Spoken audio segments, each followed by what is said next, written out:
Lietuva siekia pradėti dėrybas dėl narystės ES drauge su kitomis šalimis kandidatėmis. Čia ateina Lietuva, paskutinės aukos antrojo pasaulinio karo, nori būti kartu laisvųjų Europos tautų šeimoje.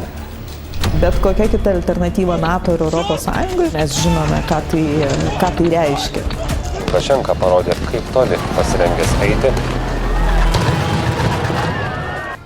This time, from 1999 to 2004, it's like a miracle. This was the historic mission of a generation.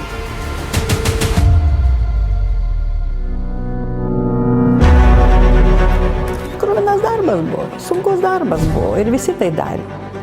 Mes buvome privirinti. The Russians worked very hard, very aggressive. Tačiau akivaizdu, kad buvo ir grasinama. Tiesiog rankų sukinėjimo maniera. Buvo bandoma ir papirkti.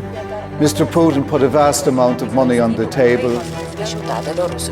Konfrontacija su Rusija ateina dešimtmečiams.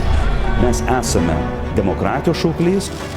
Buvo tautos laimėta situacija. Visi žmonės laikė tai savo gyvenimo iššūkiu, tuo pačiu ir darbe. Istorinis Lietuvai momentas.